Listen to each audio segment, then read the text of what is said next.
Assalamualaikum warahmatullahi wabarakatuh. My name is Raja Ahmad Mustaqim bin Raja Ismail. My matrix number is 2019720471. Today, I would like to thank the panelists for listening to my research proposal presentation entitled The Relationship Between Physical Activity, Sleep Quality and Daytime Sleepiness in Ipoh Young Adults. I will go through one by one in this research, which is the first one, Chapter 1, Introduction, Chapter 2, Literature Review, Chapter 3, Research Methodology, Chapter 4, the results, Chapter 5, Discussion, Conclusion and Recommendation. First, we will go by the Chapter 1, the background of the study. One of the common issues faced by adults is poor sleep quality. 1/3 of adult population have some kind of sleep-related problems, while the students' population also show a higher percentage of sleep-related problems than adults due to a specific lifestyle.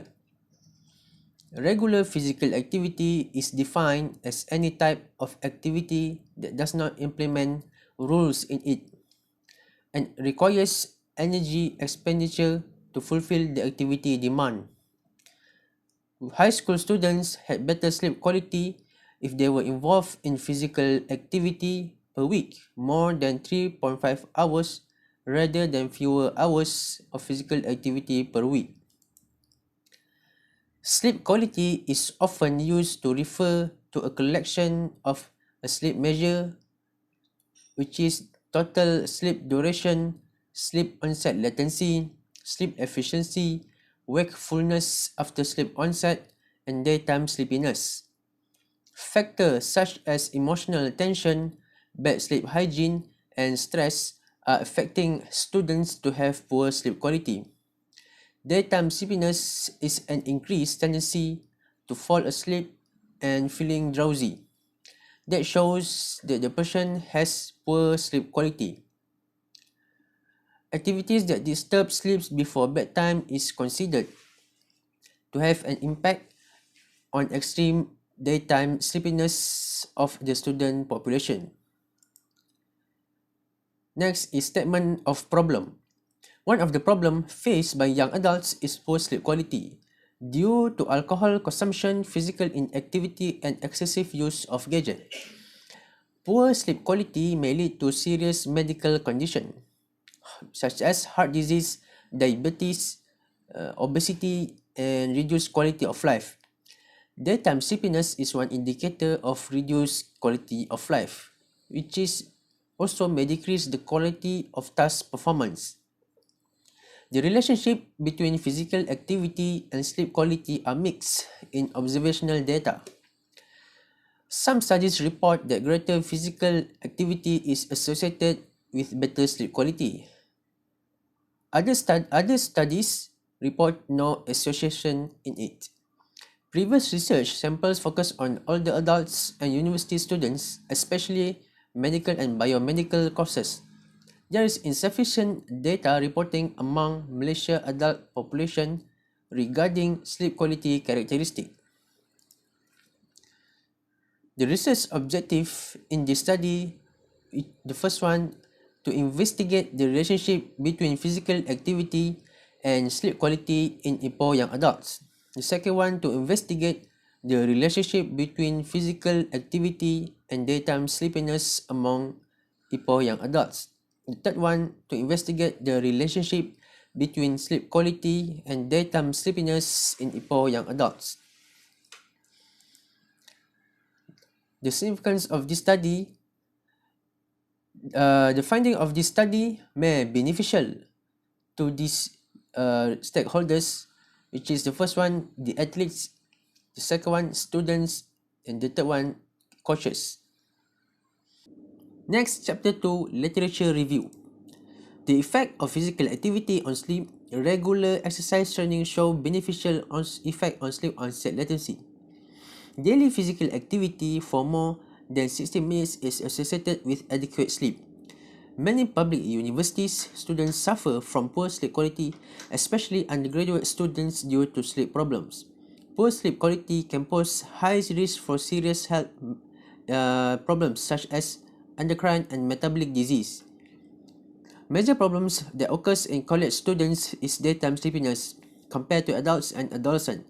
Poor quality sleep, poor sleep quality is a major contribution to excessive daytime sleepiness and can affect an individual's behavior and performance in job. Research framework in this study comprises of three, which is physical activity, sleep quality, and daytime sleepiness.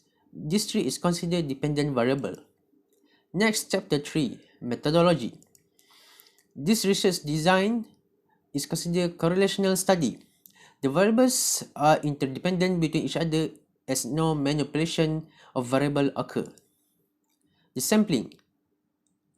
I choose young adults in Ipoh and the population is unknown. According to the table Cohen 1988, which is based on power and effect size, I chose the effect size is 0.2 and power 0.9. The sample size in the study is 258 after calculated in the G-Power software. Then I add in addition the 20% of the total sample size, which is 310. The sampling technique is purposive sampling. The inclusion criteria I include in the study is age 18 to 26 years old and young adults that live in Ipoh area. The exclusion criteria is the opposite of all from the inclusion criteria. Instrumentation in study have three of all of them is questionnaire. The first one is International Physical Activity Questionnaire. This questionnaire objective is population surveillance for physical exercise among adults. It has 7 items and 0 components. Yes, the scoring have two types, which is categorical and continuous variable. The reliability and validity in this questionnaire is intra-class correlation coefficient for total minutes per week 0.84. The next one is Pittsburgh Sleep Quality Index. The objective is to measure the degree of sleep quality. It has 19 items and 7 components. The component is subjective sleep quality, sleep latency, sleep duration, and habitual sleep efficiency. Sleep disturbance, use of sleep medication, and daytime dysfunction. This questionnaire ranging score between 0 to 3 and the total points is 21 points.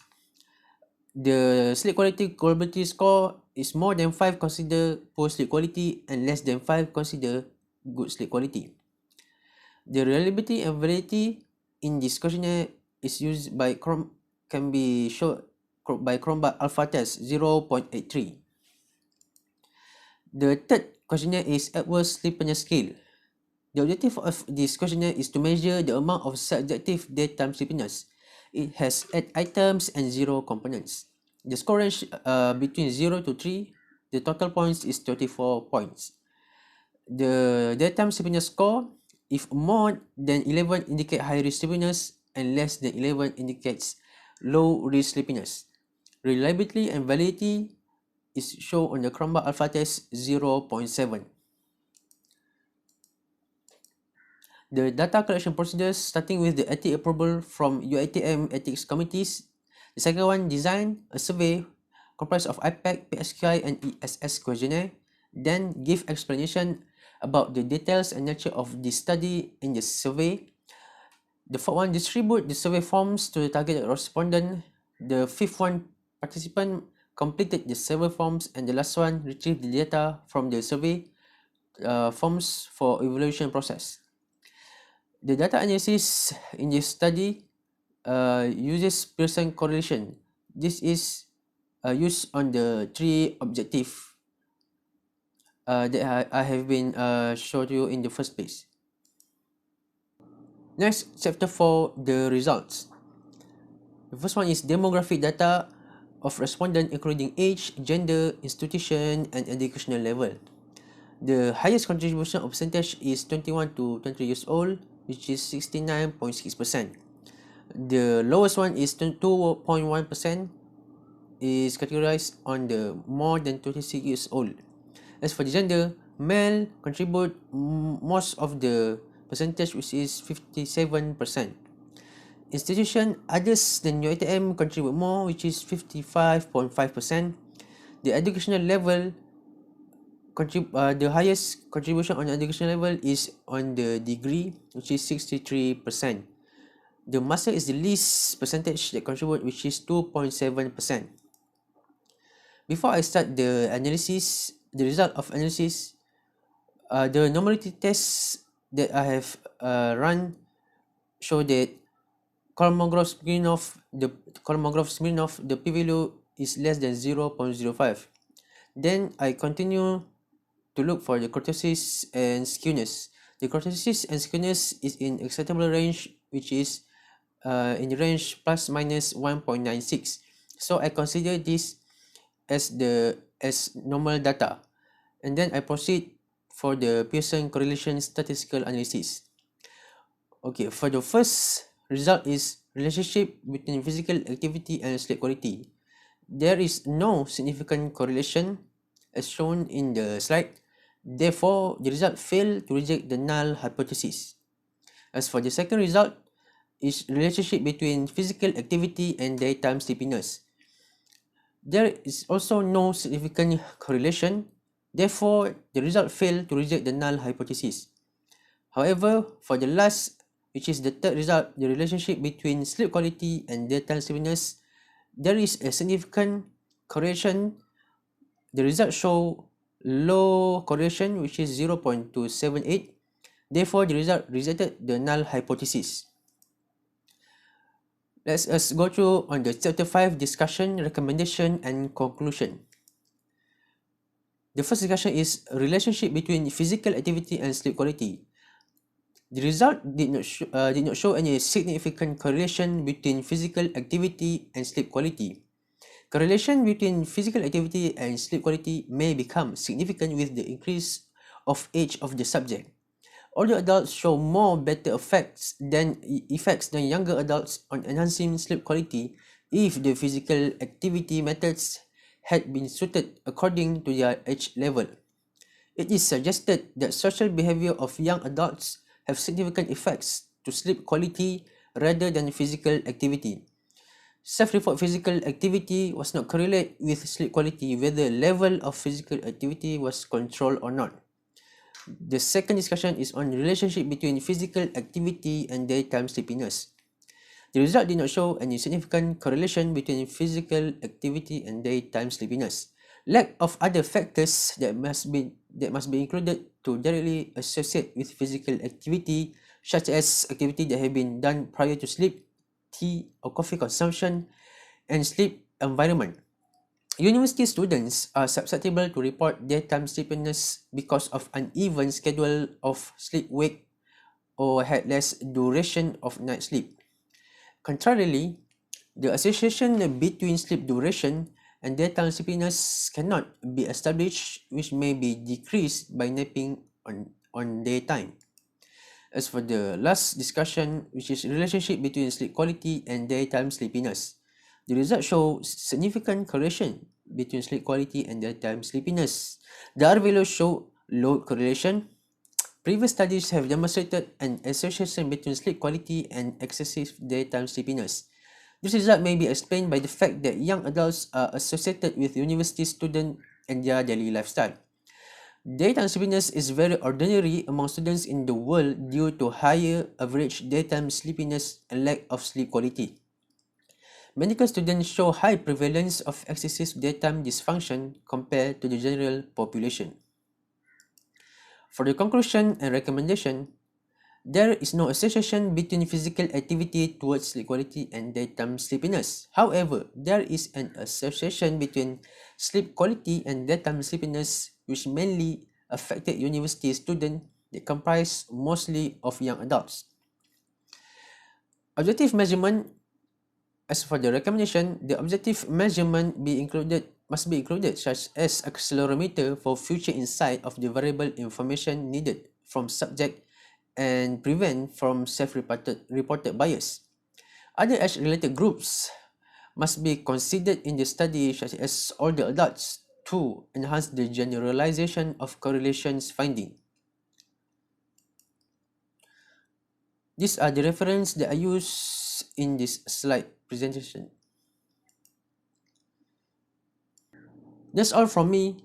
Once again, I would like to thank the panelists for listening to my research proposal presentation. Thank you very much.